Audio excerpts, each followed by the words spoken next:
नमस्कार दोस्तों, home science academy में आपका स्वागत करती हूँ। आज मैं आपके लिए रिसर्च में डाटा कलेक्शन टूल्स लेकर के आई हूँ और ये जो है आपके रिसर्च जब करते हैं उससे संबंधित आंकड़े को इकट्ठा करने के लिए जो भी हम टॉपिक लेते हैं उससे संबंधित आंकड़ों को इकट्ठा करने के लिए क्वेश्चनायर या प्रश्नावली मेथड का उपयोग करते हैं।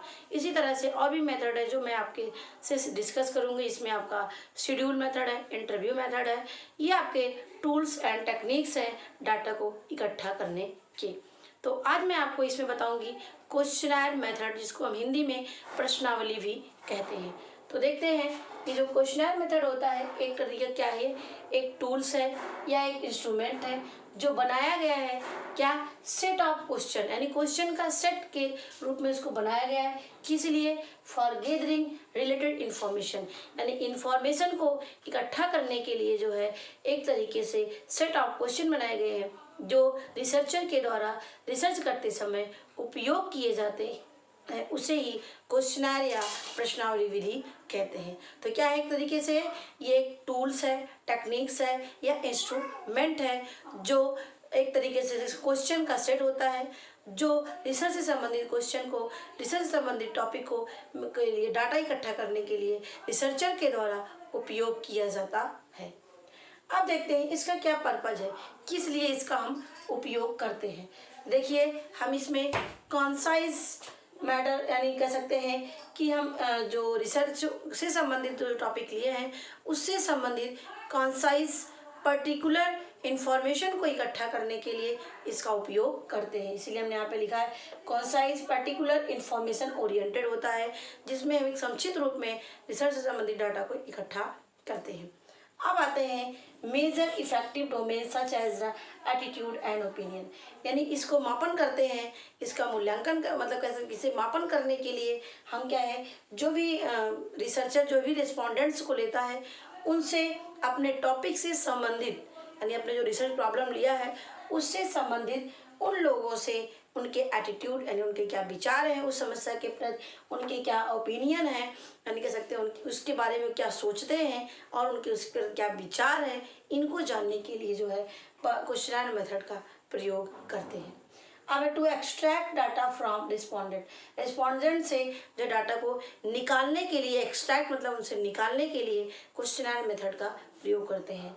और नेक्स्ट है helps to save time, money और एनर्जी, यानी ये इतना अच्छा मेथड है क्वेश्चनायर का कि इससे हमारा समय और मनी और हमारा टाइम, श्रम, ये हमारी सारी चीज़ें क्या होती हैं, बचती हैं, क्योंकि एक ही बार में हम क्वेश्चन पूछ करके उससे संबंधित डाटा को हम इकट्ठा कर सकते हैं। अब देखिए, it is an inexpensive way to gather data from large number of respondents, यानी ज़्यादा मात्रा में हमारे रिस्पोंडेंट्स हैं उनसे एक साथ डाटा को इकट्ठा करने के लिए, उनसे उस टॉपिक के प्रति व्यू लेने के लिए, एटीट्यूड लेने के लिए, ओपिनियन लेने के लिए जो है ये बहुत ही इनएक्सपेंसिव का मतलब सस्ता है, यानी यह महंगा नहीं है। तो यानी डाटा को इकट्ठा करने के लिए रिस्पोंडेंट्स काफ़ी मात्रा में यानी लार्ज नंबर ऑफ रिस्पोंडेंट्स हैं उनके साथ एक साथ जो है कम मनी में जो है, कम श्रम में, कम समय में डाटा को इकट्ठा कर सकते हैं। तो ये इसके पर्पज होते हैं क्वेश्चनायर मेथड का यूज करने का।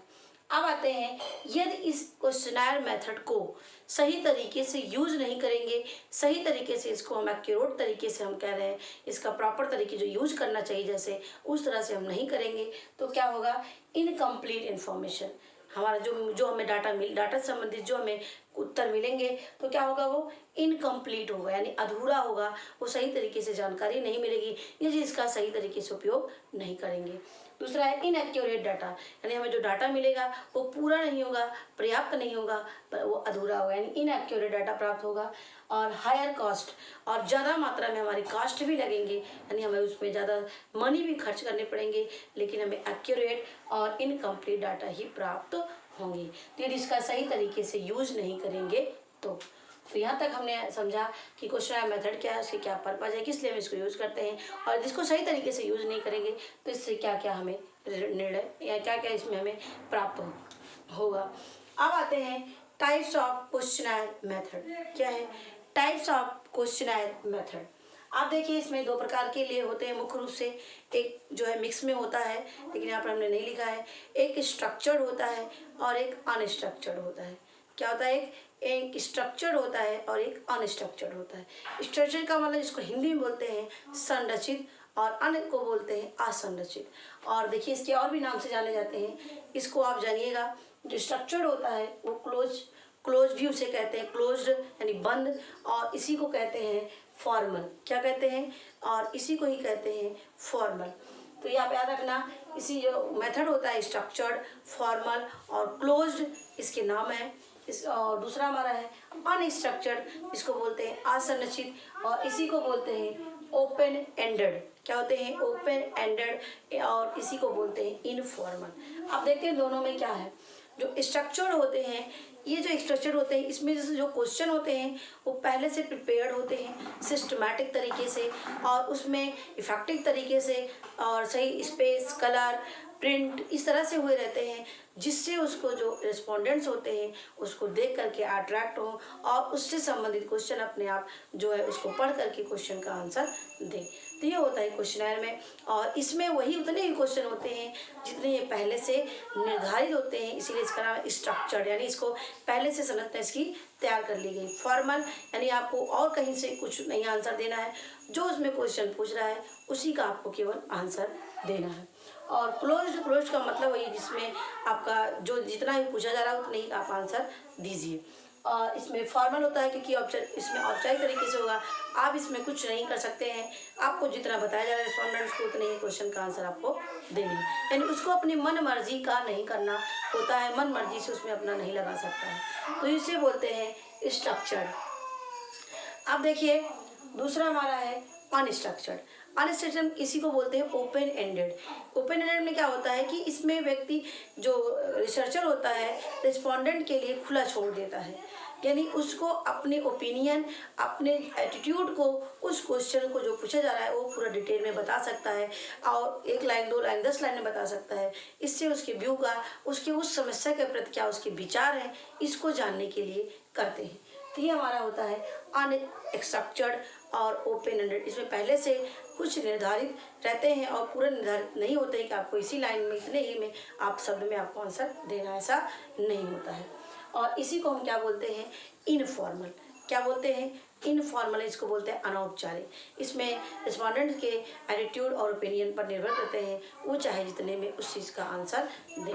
अब देखिए ये हमारा जो क्लोज वाला होता है, ये मुख्य रूप से यहाँ पर हमने लिखा है कि इस तरीके से जो क्वेश्चन टाइप में होते हैं वो हमारे किस में आते हैं? क्लोज में आते हैं, इनफॉर्मल में आते हैं। जैसे मल्टीपल चॉइस क्वेश्चन होते हैं कि आप इसमें से 4 ऑप्शन है, एक सही है, आपको जो सही लगे उससे आप टिक कर सकते हैं। और आपके यस और नो में जो क्वेश्चन होते हैं, आप सही हैं या गलत हैं, यस और नो में आंसर देना होता है, और उसमें आप कोई डिटेल नहीं कर सकते हैं। और तीसरा हमारा इसमें फॉल्स एंड ट्रू। क्या है? False and true. अब देखिए फॉल्स एंड ट्रू यानी इसमें गलत और सही में आंसर देना होता है कि ये गलत है कि सही है। तो बस इतने में, यानी इसमें क्लोज होते हैं, इसमें रिस्पोंडेंट अपनी मन मर्जी का नहीं कर सकता है। अब देखिए आपके जो अनएक्सपेक्टेड होते हैं, इसमें हमारे क्या होते हैं? ये फ्री रिस्पॉन्स क्वेश्चन, यानी अभी हम लोग को बताया इसमें जो रिस्पोंडेंट्स होता है वो फ्री होता है क्वेश्चन का आंसर देने के लिए। और it stimulate to think about information, यानी कहने का मतलब है कि कोई भी सूचना, कोई भी समस्या के प्रति उसकी सोच को जानने के लिए, उसकी सोच को स्टिमुलेट करने के लिए जो है ओपन एंडेड या अनस्ट्रक्चर्ड जो है मेथड का उपयोग करते हैं।